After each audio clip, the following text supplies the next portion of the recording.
Okay, let's bring up the text. Good evening or good morning, everyone. We're going to be learning the Mammar Loiti Meshakela, a well-known Mammar. We've learned it before.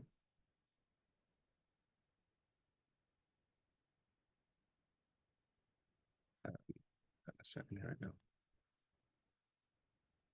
Okay, so this Mammar is a Mammar on Parshas Mishpatim, where it's based on towards the end of the Parsha.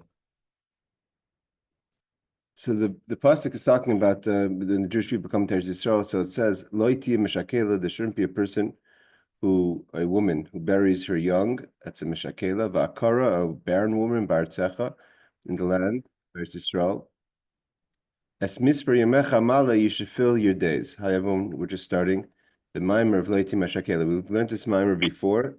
It's a well-known mimer, and of course the Rebbe's addition to this mimer that he said in 1952. So the verse again says, "Lo yisiya meshakela."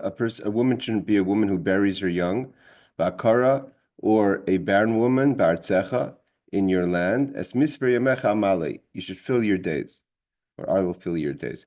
So the verse could be either saying there will not be a barren woman, there will not be a woman who buries her young, or there should not be a woman who buries her young, or there should not be a barren woman.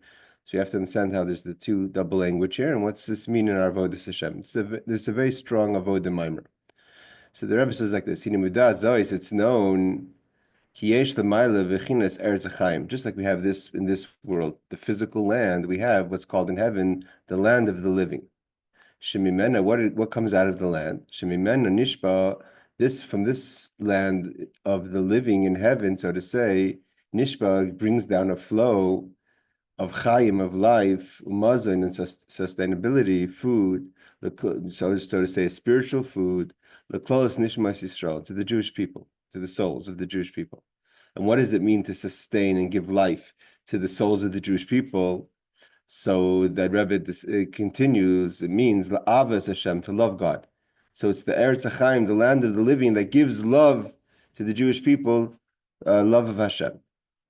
And what does it help to have the love of Hashem? So to say, la'asis kol mitzvahs, to do the mitzvahs with love. That man does them in this world. And you live with the mitzvahs. A true life. And he continues. Dugmas eretz halazu, just like in the physical world. So we have the earth, hatachtoina here, hagashmius in the physical form. Shematzmachas, that the land grows out from the land, kol minim megadim, all types of different delicacies, so to say, fruits and vegetables. And from those foods and grains, etc., we live off it, we live off all those things that grow from the earth, and even animals that we eat sustain themselves from the growths of the earth. Is chaim gashmi, we take physical life, uzulasa, and if there wouldn't be the idea that the earth gives off growth, right? If God forbid there's a famine, there's no existence. We won't continue to live. We're dependent on the earth to give off the vegetation, the growth of the fruits, vegetables, and grains in order for us to live in this world. It won't help a person, no matter how much gold and silver he or she should have. Let's say, Bonagid, if the earth stopped giving off, God forbid, any kind of growth, so after a while you would die. What are you going to buy with your gold and silver? It doesn't help you. So just like in the physical world it's like that, so too in the spiritual sense, in the chayis ruchni, in spiritual life, that's given to the person, the Torah of Avodah, so we could perform Torah and mitzvahs. Hakol hu the Eretz HaChaim al Yonik, comes from the land of the living. So just like we sustain ourselves, what the Rebbe is bringing is getting at is that just like food, you eat the food in order to live and to accomplish and to conquer, so to say, things of your life in this world. And without food, you wouldn't be functional. You can't function without food. So too, the Eretz HaChaim, the land of the living, the spiritual land, gives us sustenance, mazoin, in order to perform what we have to perform on a spiritual basis. Meaning, just like the substance is not ours, we eat it, we consume it, but it's not ours. So too, what the spiritual substance is not ours. And what is that love? And so that's a big chiddush. It's a big deal. Like it says, in the lands of the living.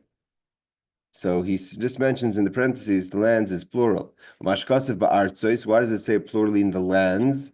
There's different levels of lands that give off different levels of substance, of mazin, of substance.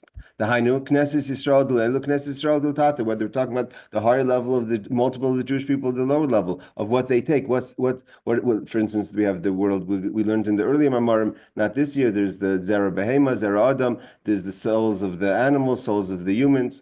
Means even the humans have an animal soul. Higam lemaili yesh b'knesset Yisrael. Ki Yisrael al machshavas. From the deepest level, the Jewish people are sustaining themselves from what we're given from the flow. Like even the thought of the Jewish people is already the beginning of the existence of the Jewish people, and then we have to sustain ourselves. And that's from the mazon. That's from the so to say the food, the spiritual food that's given to our soul, so we could continue to live and function spiritually. Now, here he explains like this. Now he's going to go to explain why is love, Avos Hashem, to serve God with love, why is that called mazon? Why is that something that we're sustained with? Seemingly, the question here is that love is something that we have to create. We have to love. What does it mean that we're given love? Like we're given food. So if love is like a food, then it means it's not ours. It means, but seemingly love is something that we have to feel. So here he's going to explain that idea. Why is this called the land? Just like the physical world, means the physical land. It doesn't give off growth on its own.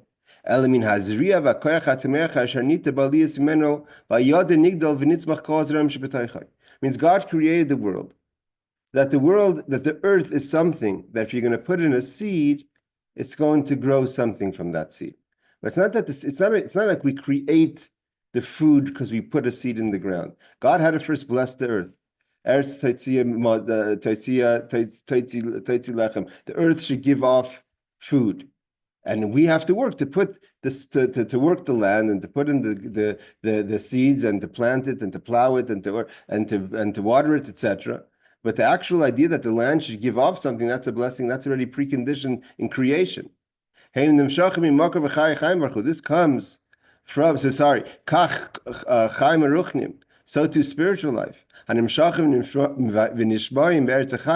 comes from the land of the living, spiritual land of the living. Comes from the source of life, which is God. Just like God gives off, that the earth should give off when you work hard, when you work the land, you will have rewarded, the land will give you growth. So too, when you work hard, the spiritual land will give you growth.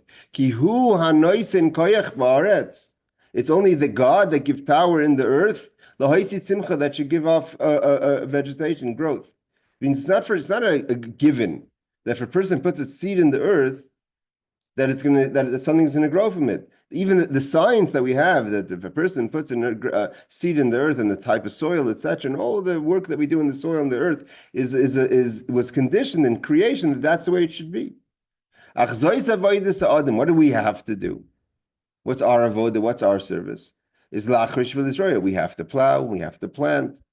Hainu kamashikasev or is the light that's been planted for the righteous. And it's not just talking about the righteous. Only a righteous person could plant, and something could grow out of that. This is referring to, like it says, va'amech kulam tzadikim. Everyone is a righteous. It means we're not talking about the righteous on the level of the zero sin. We're talking about a person who's living a life of godliness. Whether you have perfect days or non-perfect days, we're going to get to that at the end of the Mammar. But the idea is your avodah is you're working a life with a focus of godliness. You're working the land, the spiritual land. You're plowing. You're watering. You're putting in the seeds, and the blessing is what grows out of that. That's the love. The love is not something that you create. You work on it. You create the atmosphere that it can be. But the actual love itself is a gift from God, just like the fruit and vegetables are a gift from God.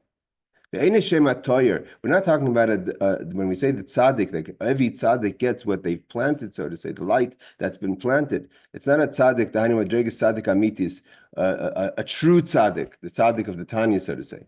Is explained in other places. We're talking about a proper person. It's not a evil person. Tzaddik Rasha like Amr, for instance, we don't say if a person is going to be a tzaddik or Rasha. A person has to decide if you're going to be a person who's basically a good person in their performance of Torah mitzvahs. And what is the love that's zeru? What is the love that's planted in? Then if we work hard, if we do avodah, we're gonna be rewarded with the gift of this or of this light. Hashem.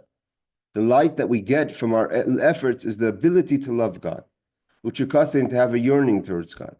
I love Yisbarach. That's given to the person, just like if a person works hard in the field, that person's going to have a reward, so to say, of the fruits and vegetables. Here, the reward is going to be our love and our desire for Hashem. That's already planted in. It's conditioned in the earth. That if you work hard, you could connect to that light that's going to come out of the land, to cleave to God and be connected to God. And here he says, he explains this point, he doubles down on this idea. A person must understand this, must pay attention, place this idea to his or her heart. And to know it in absolute faith. And have absolute belief.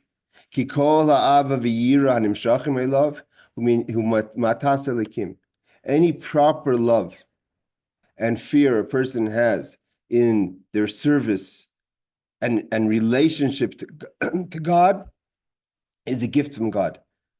Your ability to love Him and your ability to properly fear Him is a gift from God, just like the fruits and vegetables are a gift from God. Because it was God who made it so and empowered the earth, the spiritual earth. That if you put the right effort and if you put the right work, like a person who works the field, then what's going to grow out of that is your ability to connect to God through love and fear. To give off, to grow out love of God, and to properly fear God. And here the Alter Rebbe says this is the idea that you have to understand. The actual love itself and the actual fear itself is not something that you've accomplished. You've accomplished it only by creating the environment for it, by working to get the gift of it. But the actual love and fear itself, that's a gift from God. And therefore, the Alter Rebbe says, because that's the case, because the idea is that we have to work to do the Avodah, and understand that the outcome of it, the results of our efforts, which is the love and the fear, is a gift from God. It's not something. It's not because. It's not a given. What's the difference in a gift and something that's absolute? It's like a reward for something. It's not a given for sure that that's what's going to happen. God decided it's going to happen that way. Therefore, he says, and therefore he says, Kol ikar v'dasai. What's the focus of the person's service of God? Don't try to create the love on your own, because a lot of people struggle with that. Why don't I feel love for God? Why am I not feeling it? So he says, because you're not focused, you're not recognizing what love is. Love is not something you can accomplish. It's a gift that's given to you if you put in the right effort. Therefore, if you're going to serve to try to create the love, it's not going to happen. I'm the one who's working. It's about me. I'm the one who loves. Like it says, the verse says right before that, you have to serve Hashem your Lord. That's your focus. It seemingly doesn't make sense, that verse. What does it mean to serve Hashem your Lord? Is he lacking something that he needs our service? In general, with the idea of having a servant, someone who serves you, on any level, whatever it is, even if it's for the most luxury extras, it's something that person who's serving you is adding to you. Means if a person needs someone to stand in front of their house just to give off the impression that I'm a wealthy person or a successful person, that I even have servants just standing outside my house, it's adding to status to a person. But God's not lacking anything. He doesn't need us to serve him. He needs our service to make God a greater God. Is God lacking anything that he needs our service to add to that? And like he says, and if you're going to be a tzaddik, if you're going to be righteous, are you adding something to him? So what's the idea of serving God? The idea is, what does it mean? You should serve Hashem your Lord. The idea of the name Havaya, the name of Yud Kei Vav Kei of God, means the level of God that he was, is, and will be all at one. Means above time and space. God doesn't change. Doesn't change with time, doesn't change with circumstances. And there is nothing that matters to him to affect him. And therefore, what is the avodah? The avodah has to be in such a way. Make the level of God, when we're saying vavadatem as Hashem Elokeichem. So what the Alter Rebbe is telling us, the literal translation seems to be that you should serve God, Hashem, your God. And what the Alter Rebbe is introducing, that's not what it means. Vavadatem, you should serve, pause, to such an extent to connect to God, how He is beyond being your creator, and make that Elokeichem your reality. And the difference is tremendous. Is God about you? As long as God is about how He affects your life, so it's all about you. Reaching a level of godliness that's beyond creation, beyond God being even affected by creation, is to have a relationship with the essence of God, or closer to the essence of God. And the idea is you should serve God to such an extent where you elevate yourself out of your own interest until Elokeichem, what is your reality, is the level of God that's beyond time and space. Okay, the idea is that even though that God manifests and contracted Himself in order to create you, and there was the tzimtzum in order to create the world, there was the contraction of godliness in order that the world should exist. But once it exists, your avodah, our services, to get out of that reality, get out of what's about us, and to connect to the essence of God that's beyond us. That is your God. It means God is not just about how He's helped you, but God is how God is the creator beyond you. What does this mean to serve? That you should bring it, so to say, make the reality in your mind, in your thought process. And even higher than that, to murgash, you should feel it. And you should be able to capture it in your mind. In a true sense. That you could actually see godliness beyond the way God's the God of the world. And that's why when it comes to prayers, we talk about the greatness of God. This is all the prayers that we do. The Avram, the God of Avram, Hagadol, the great. How do we climb the ladder of getting beyond the Creator? Is we have to first say what we understand as great, right? Everything is how we connect an idea, right? So something is great versus what we understand as something that's small or large. So therefore, if you think something is great, we've learned this many times, that's God humbling Himself. He humbles Himself so we could, because we only understand things based on how we recognize things. So by God lowering Himself, that we should say, wow, God's great. That's Him humbling Himself so we could be able to relate to Him. And that's how He slowly climbed the ladder out of that greatness, beyond that greatness. Really, God is beyond being described or understood or any kind of relationship to the concept of greatness. So when God encloses Himself, so to say, in acts of greatness, that's Him humbling Himself. And that's what our avodah is. Our avodah is that we have to work on ourselves to create a relationship with God that's beyond God being our creator. To get involved and to be connected to the idea of God as God is beyond the creator. And from here starts the avodah coming from up downwards. And the Alter Rebbe says this is not easy. That your limited physical mind, the Kabbal v'litvais, to accept and to grasp this greatness of God. And that's what avodah is. So when the pasuk says before, you should serve Hashem your Lord, is not to serve Hashem your Lord, to serve so much that Hashem beyond creator is your Lord. That's your reality. That's what matters to you. That's what inspires you. That's what excites you. Not how God has done things for you, but how God exists. Now, if that's what you're going to do, if that's going to be your avodah, that's going to be your focus. That's the plowing, that's the sowing, that's the watering. The gift back to you for making that your effort is from there is given birth to each and every soul, and inspires me this avira. From that focus and those efforts is the gift given back to you to love God. Means you're not trying to love. You can't. The point that the Alter Rebbe is saying is, don't try to love God. Try to serve God. Try to connect mamish with all your effort to the level of godliness beyond, and the love will come as a gift to you. V'yira and fear. V'nikra b'shem ha'eladen, it's like giving birth. Ki ava v'yira mechinas bein bas. We know that when our sons and daughters spiritually is referring to the soul, sons and daughters, is referring to the love and fear. Sha'ava hi bechinas bein. Love, fear is Sha'avi b'chinas bein. Love is like a son. Like it says, Zachar Chazdei, the masculine, remember God's kindness, and Chesed is Ava's love. And Yira, fear, is the daughter. How do we know? Like it says, Bas Tchila Siman Labanim, that if your foundation is fear, that's going to be a good foundation for Banim, for the sons, for the love. It means if love comes on top of fear, then it's a more secure love versus love that comes before fear. First,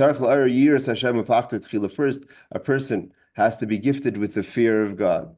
That's the gate of service, is to start with fear and build on top of that love. The reason for that, it obviously is that if your love is not based on fear, it's still a personal experience. It's about your love. Whereas if you're fearing God, it's elevating you to protecting the love, not just the love that works for you. Because if you don't have fear, the love could get entrapped or could get damaged. Okay, that's what now what he's described until now is what should be your focus. What happens if that's not your focus? Your whole focus is, how can I love God? You wake up in the morning thinking, imagine how many people wake up in the morning and thinks, how could I love God? How could I fear God? That's seemingly a great thing. So the Alter Rebbe says no. Obviously, it's better than trying to love and fear other things. But if you're trying to really serve God, he says, if your service is not to serve God, you're just trying to love God and to fear God. To be a person who loves or a person who fears. The Alter Rebbe says, I'm sorry to say this, Chevra, it's not going to be successful. It doesn't work like that. You can't try to create the love. And by the way, that's a huge idea, because a lot of people are down on themselves. Why am I not really? If you have an obvious, sometimes when we have our honest evaluations, we question, how much do I love and fear God? So you have to understand, that's not something to be worried about. Yes, not where your focus should be in the first place. Love and fear will come as a gift. And he says, if you're going to try to focus to create the love and fear, the Alter Rebbe says, you will not be successful. It's not going to happen. And the Alter Rebbe says it so strongly, it will never happen. You're never going to give birth to proper, true love and fear. So if you think, what do you mean? It's not true what the Alter Rebbe is saying. I've worked on myself to love God. I worked on myself to fear God, and I've had those feelings. I experienced those feelings. So the Alter Rebbe doubles down. He says, these are imaginary feelings. You're living in the world of imagination. It's not true. It's not amit. It's not true. What defines something that's in the world of dimyon, in the world of imagination? How much sustainability does it have? How does it weather the storm? Does it wear off? It's only temporary. And that's the verse. That's what the Torah is telling us. Moshe Rabbeinu is talking to the Jewish people through God. God's talking to the Jewish people through Moshe, and he says, that's why the statement is not just as a blessing. You shouldn't be a mother who buries your young. It's a commandment. Don't be a mother who buries your young. What does it mean, don't be? Don't be such a person who tries to create the love and fear. Like we said, love and fear are the spiritual children of a person. And therefore, a person who tries to create the love and tries to create the fear, it's a temporary experience. It's just working for me at the moment. Then you're like a person, God forbid, who buries their young, because it says what's buried the young means not sustain, doesn't sustain itself. That's a person who unfortunately, God forbid, buries their young, because you created imaginary children, imaginary love, and imaginary fear.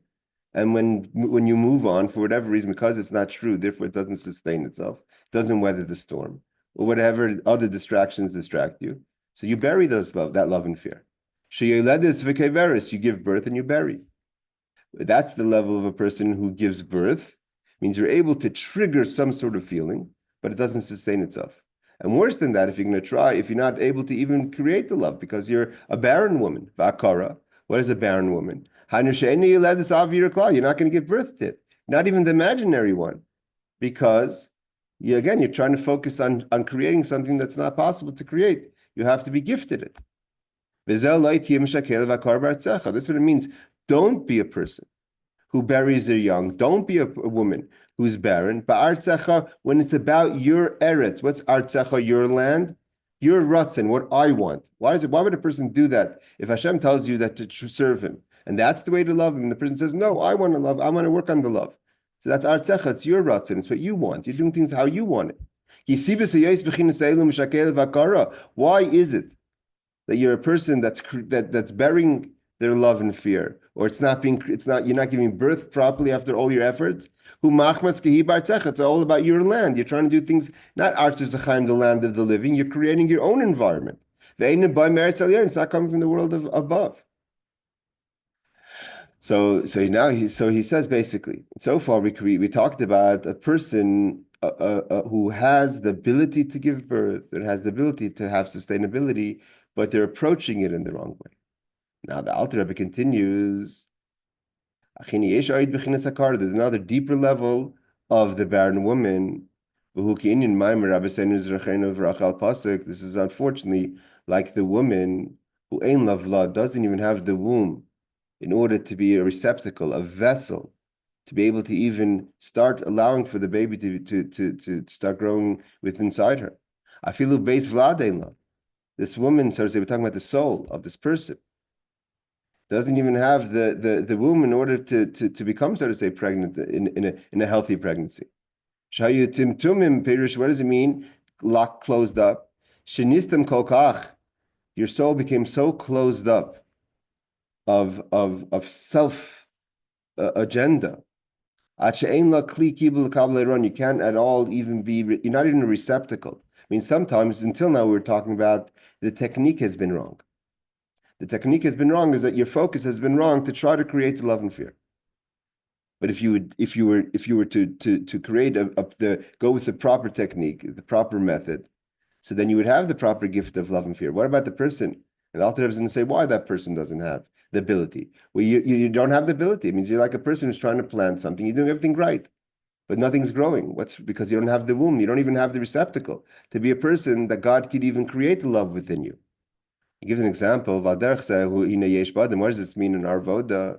In our service of God, as much as you try, your mind doesn't grasp the truth. Why not?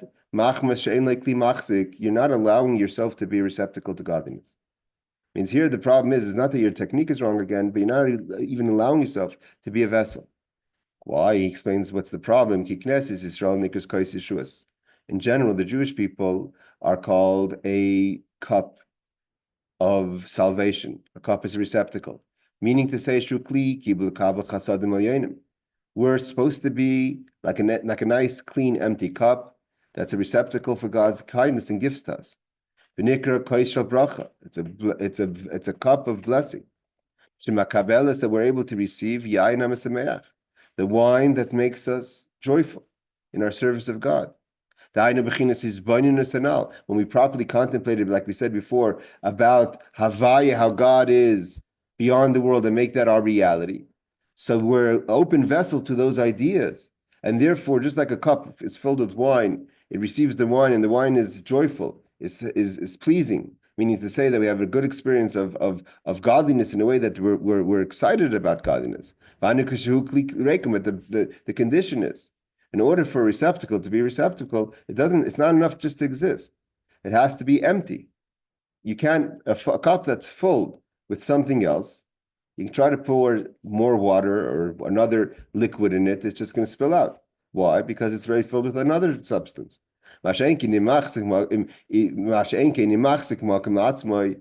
you're full of yourself, your vessel that's supposed to be a receptacle empty to receive God is full of your own self, it's all about you. And you're focused all about yourself. I'm something. And therefore, how do you identify? If you're a person who's just about yourself, is your whole preoccupation is about what you want, even spiritually. This doesn't work for me. Kach ani roitze, this is what I want, Alter Rebbe says. The kach toivli, this is what's good for me. Right? I like to daven in this shul. Ze ani yoichelas, is this for what God says, this I could do. But something else I don't want to do. The kiyaitze b'dvarim, and that's all about you. So that again, there's all kind of discussions that are basically that your vessel is full of yourself.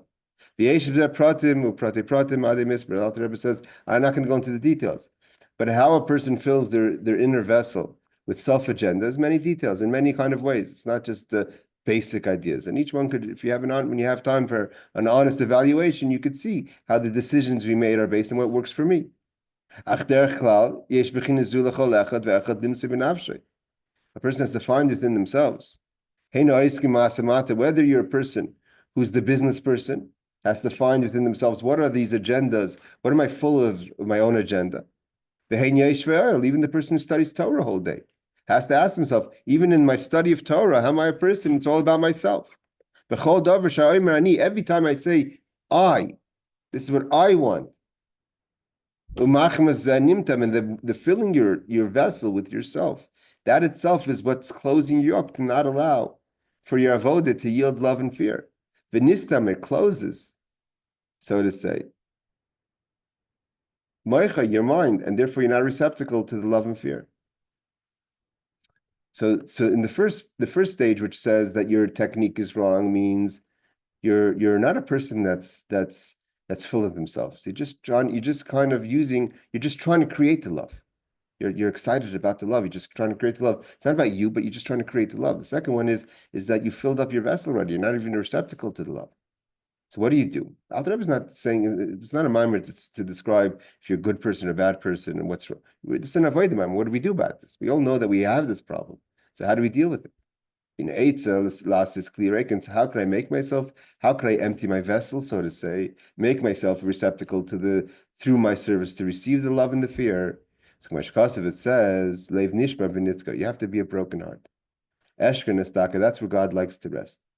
It's not self-pity, but the broken heart of a person who realizes that I was put down in this world for 70, 80, 120 years to serve God, and how have I spent my time? Serving God or serving myself? Even in my spiritual quest. And that brokenness within you is the beginning of emptying out your vessel, to make it a receptacle for the love and fear. He gives an example, Uman, if you have the craftsman, Oisikli kibble, that makes a vessel. So how do you make a vessel? You have to bang it out, right? With a hammer, around and around. Talking about you're banging the metal, like in the olden days, not through a press, but through a hammer, banging the metal out slowly until you're creating this cup, this vessel. So too a person has to be with themselves. Humble yourself. The fundamental problem, like the Alter Rebbe says, whether you're the Torah scholar or whether you're the business person, or whether it's this detail that you're filled with, or that detail that you're filled with, the underlining common problem is ego and self-awareness and self-interest. So therefore, the solution is shval ruach, to be humble. Don't make things always about you. Empty yourself out of yourself. As if nothing's there. Empty out your vessel. How do you deal with emptying out your vessel? Stop making yourself the agenda. But that's not enough. Just to empty it out is not enough. You have to wash it out as well. What does it mean to wash it out? You have some people that's not that their nature is to be humble. They're nitcha. They're pushed. They're low. So to say, they're not egotistic people. Going, for instance, what would cause a person to not lift himself above others or even within themselves? If you're suffering from different things that you're lacking in life, that humbles you. For instance, that means you didn't humble yourself. You've been humbled. Let's say, God forbid, you've been struck with poverty, and that's a humbling experience. You don't even have the courage to lift your head up because of your personal misfortune. So the person may think that's good enough. I don't have an ego. I've been struck with poverty, so I'm anyways an empty vessel. Alter Rebbe says that's not what we're talking about here. then what happens is, so yes, you may not be a person that has a chutzpah, metzach, so to say, is chutzpah, the forehead. What you learn later when we talk about Amalek, the forehead is chutzpah. So nevertheless, you shouldn't be a person that indulges in anything, even the permissible. Here we're not even talking about the Alter Rebbe saying it's not just poverty, physical poverty. Therefore, you're a broken person. You've been broken. But even if your nature is that you don't have a pleasure, you don't have a desire for the forbidden. But even for the permitted, how connected are you to the physicality of the permitted? There's a lot of things that are permitted in Torah, but they're not necessarily godly unless you make them godly. Yes, you have to do certain things, but how invested are you in what you're doing, even if it's the permissible? If you're going to be such a person that's connected, so that like you're like a worldly person. So what's the difference? So you're indulging in kosher food versus non-kosher food. I mean, that's really the difference. The difference is what type of food is it, but your approach to the food is the same. Is he actually a kli kibla? Still, you have to be cleansed out. It's like a dirty cup that may be empty, but it's dirty. Would you want to drink out of a dirty cup? You're not going to pour wine until you wash it out. So to a person, it's not enough that your circumstances makes you humble, but you have to clean out. Even if your circumstances makes you humble, clean out that you should work on that humility. Like it says, the example given is like a woman who's not ready for accepting pregnancy according to Torah. Even if she were to have the womb, she has to first go to the mikvah. So the idea of the mikvah for the woman before she's ready to become pregnant is similar to the idea of cleaning out the vessel, washing out the vessel with humility. Even if you're not a full vessel, still you may not be a clean vessel. It says, after you've cleansed yourself, made yourself a clean vessel, it's not, that's still not enough. Okay, so you say, now I'm a vessel, now I'm a clean vessel. So is the love going to come then? Am I going to be receptacle then? So he says, no, you have to continue. Who in your Mashakasev, this is what it says. That Chana cried al Hashem to God. She cried. Who's Chana? Chana is the mother of Samuel, Shmuel. Like we learned about Chana, who is the one who called Hashem Tzivakot. She's the mother of the prophet Samuel. She was also a barren woman. And she only had children after she was blessed by God through the high priest. There's different levels of the souls of the Jewish people. When a person is in a healthy situation. So what does that mean? That she's haylada, that she's able to give birth. The soul is able to give birth properly to healthy, godly emotions. Included in that are the fundamental emotions of love and fear. So then we're called Leah. Leah, Emabanim, she's the mother. Of the great women of our past, the one that represents as the mother is Leah, even though Sarah had children, but she was barren. Rivka had children, but she was initially barren. Hannah had Shmuel, she was initially barren. Rachel had children, she was initially barren. The one that never struggled with that was Leah, that within our group of women. So he says, so the woman who's giving healthy birth, that's Leah, Emabanim, the mother of the sons. But when you're in a situation like a barren woman, you can't grasp and you can't give birth to proper love and fear. Something's not allowing it. You're not giving birth to love and fear. Doesn't say why Chana versus the other mothers, why Chana versus even Rachel. The Torah says, in the Navi it says, Chana did not have children. But she had children. So what did she do to have children? How did she get out of her situation? So the Torah tells us, the Navi tells us, Vayispal Chana al Hashem, she davened al Hashem, above God. What does that mean, above God? To pray above God. So he explains like this.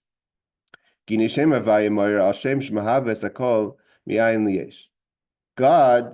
is the God that creates. Means although he's beyond creation, but beyond creation creates. And creation is within every level of creation. So to say, the world, in each world, what it creates its level of godliness, its level of vessels and physicality and lights and vessels, all that is the Shem Havayis creating each world according to its level. The difference is how God made it. One was created, one was formed. At the end of the day, fundamentally, the name of Yud Kei Vav Kei, God as a creator, creates every existence in the world. So not only every existence in our world, but every existence in every world. But the way we look at God as a creator again is how he creates whatever that world is, whether he's creating a world of absolute godliness, like the world of Atzilus, or he's creating the world of action. Again, like to reach the level of God that's beyond the name. A name is a name of a description. As long as the person, if I'm a builder man, right? So I'm a person that builds, and my title name is I'm a handyman. So I'm doing something. That's not me. That's my occupation. That's my job. That's how you may know me, because that's how you benefit from me. But I have my own existence outside of that. When I hang up my jacket and I go home, I'm Mendy. I'm another person. I'm my own person. So to Hashem, the same way. Hashem creates. We know him as the creator. But there's the love of God, and it's beyond the creator. Like I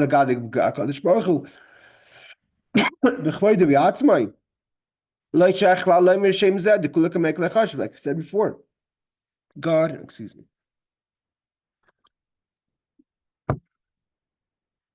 God is beyond being a creator. And to the essence of God, his identity is not that he's a creator. There's the existence of God even beyond being a creator, even within the name. God doesn't change. Just like a person's a person, even while they're working, doesn't change, doesn't make me less of who I am as a person. I may be occupied in my occupation, so I'm being identified as my job, my work name. But doesn't change, even while I'm working, I'm still the same person at the essence. So to God, excuse me, before he created, even after he created.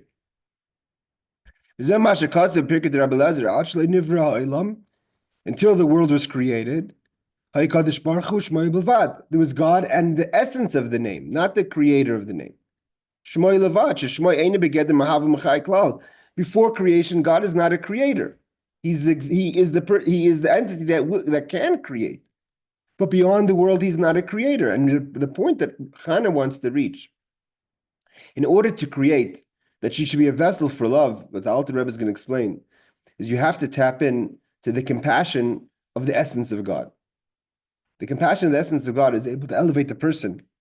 That even if you're the way you've been created in such a way that's so difficult for you to be a person that could have love and fear, even after you've cleaned out your vessel. You have to have Hashem, to have compassion, and to override, so to say, the system. It says God's name is elevated and alone beyond being a creator. Like he says, Niskav means Haflogi Seira. That he's much greater than being a creator. And it's only his Rei Hoidai Aziv Shemayim. However, even though God is beyond being a creator, the essence of God he gives to his people, which are the Jewish people. That he wants, we are his close people. To be close to God as he is at his essence beyond being a creator. God wants us to have a relationship with him as he is beyond the name of creator. That it's the great passion, with great compassion, he brought us close to him. And when a person realizes that Hashem's real desire, and even how he manifests into the name of creator, is so he could create an existence, a reality, that we're in that reality, and he can nevertheless have a relationship with us in an essential way. Not just he's our creator. So how do we respond to that? How do we respond knowing that we could have a relationship with God that's beyond him being our creator? That should light up your soul. Ready to give up everything for God. When you realize Why do you exist? You exist because God created you. But if you realize that you don't just exist because God created you, but once He created you, He wants to have a relationship beyond just being your creator, your builder. But God, as He is, to have a relationship with us, so then my existence shouldn't be important to me. And therefore, I should be ready to throw my life away for God. If it's a question of my existence or my relationship with God, my relationship with God comes first. That's the idea of Mesiras Nefesh. That's why we say Shema Yisrael every day. The Shema Yisrael is that concept that we should be aware that Hashem Elokeinu, Hashem Echad, God is one, and therefore our relationship with God is beyond our existence. Li'is nefesh tamei v'kosel Hashem, and it doesn't have to just show up like it says in Tanya. In moments when you've been challenged to make that choice, could I live outside having a connection to God, or if I want to be connected to God, I have to give my life, right? If a person says convert, kiss the cross, do something like they've done over time, bow down to this idol, or I'll kill you, and they've chosen death over and over and over again in the generations, because they weren't going to give up their Yiddishkeit, their godliness, their connection to God, to be connected to Avodah Zarah. But even if a person's not challenged with that, but the idea that you're ready to stand up to that challenge should be part of your existence of your life constantly. You should have a constant thirst towards God. To try to connect. Rucha berucha, my spirit to the spirit of God. What does that mean? That when a person reaches the level that you're ready to die for God and you live with that realization, that relationship, it means you're so connected that it affects now your actions on a day-to-day basis and on a moment-to-moment basis. Shekol machshava, every thought I have, kol dibur, every speech that I get, any action that I do. I'm connected to how God wants me to think, how God wants me to speak, how God wants me to do something. I perform the mitzvahs. I have a true yearning towards God, like it says in Zohar. Navshi v'sicha, my heart, my soul yearns for you, as explained in other places. And that's what he says. This is what Chana does. Chana wants to pray. She wants to connect in order to make herself a clean vessel for the love and fear. She says, I don't want to just do it within the system. I'm going Al Hashem. I'm connecting to the level of godliness that's beyond creation. To pray means to connect. She creates herself, so to say, above God. Above the name of God, and the way God is as just a creator. She wants to be totally nullified and sort of say inclusive. To be totally given over to God. And when that's her quest, that's her avodah, that's what her focus is. So that awakens the compassion. She cries that God has compassion. And what is the outcome of the compassion? The ability to love. It means Chana is so focused on having a relationship, and she's not creating the love. She wants to create the relationship. She'll do anything she can to create the relationship, to make her whole reality, every thought, speech, and action of her existence, to be about God. There's the compassion that God has for such a dedication. So the great king, that God is beyond all our limitations. It means Chana's feeling. What's the point here? Chana's feeling very limited, entrapped, so to say, in her abilities within this world. So she's trying to call out and say, I'm not going to try to, I can't fix the technicalities that I have.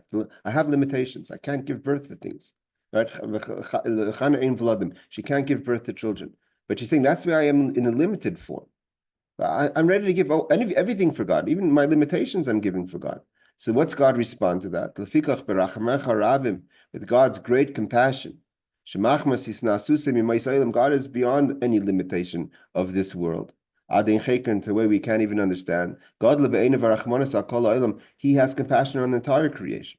As far as God's concerned, even the greatest of the worlds, He needs to have compassion on, because it's distant from the emes, from the truth of godliness. Even the highest Garden of Eden is not the true truth.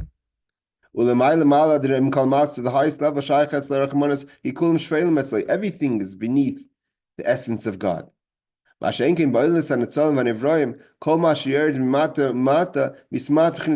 within the system of creation. So the higher something is, the more there's awareness. The lower something is, the less there's awareness. So that as we go into our world, we get more and more disconnected from godliness.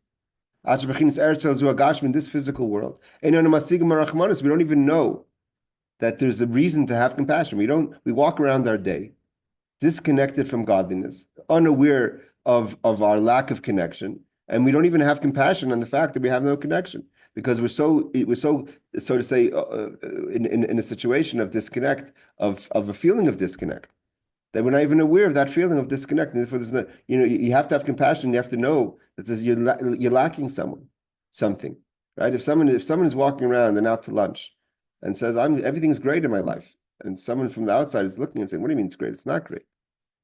So the person who thinks it's great doesn't feel the need of compassion. It's only from the outside perspective. It says things are not great. You're living in a bubble. Where it's trapped within the world. So therefore, we don't understand the compassion. Traditionally, when do you have compassion? A person that's higher, out of this situation, has compassion on someone that's lower. The greater God is, the greater his compassion he has. God of the world, he has compassion. Let's just finish off this idea. So therefore, our prayer to God and our hope is, we want to have compassion for ourselves. We just don't know what it is. We don't even know what we're missing. So in our mind, we don't even know how bad this situation is. So we say to God, and we ask God, please awaken your compassion. Respond to us from your perspective. You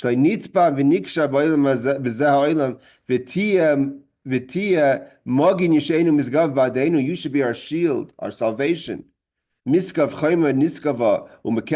be like a shielding wall to protect us from our enemies. We don't even realize how entrapped we are.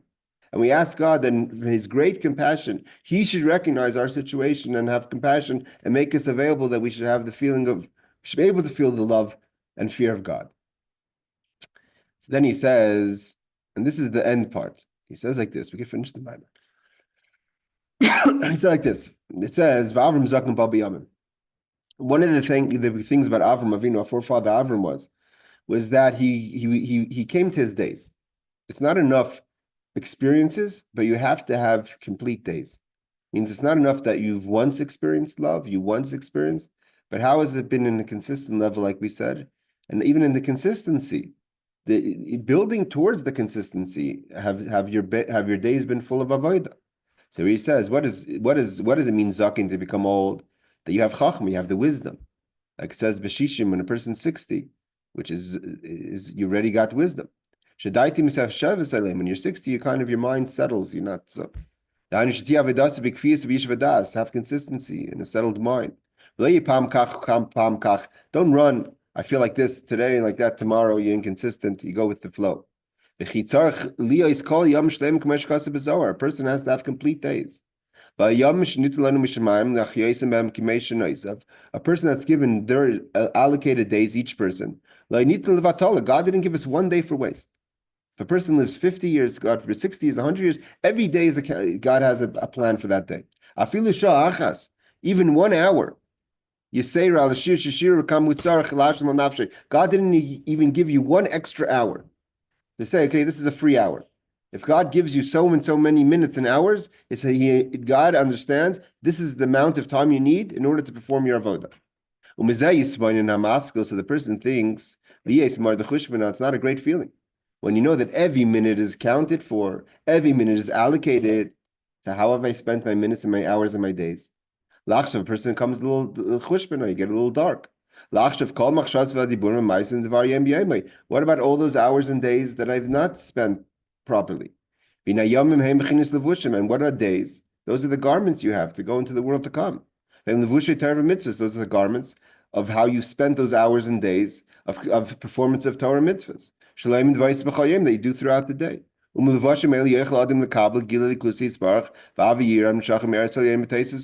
are the garments that you could receive the love and the fear.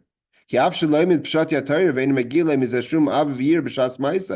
if, let's say, you were to learn and say, one second, I didn't get an experience of love right away, but it's like a garment. It takes time for the garment to kind of kick in. Torah Or, it's planted. Eventually, you will get the love.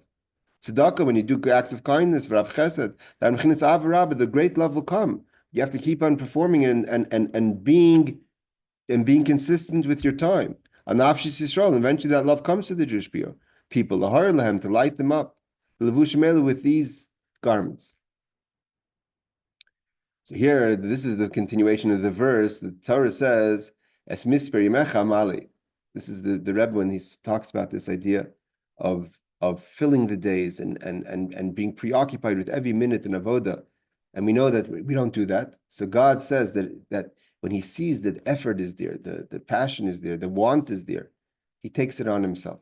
I'm going to take the days. It's on me. The days themselves, these are the garments that you've been given to spend your time wisely, so to say. And you have to do it. But what about the shine of the day?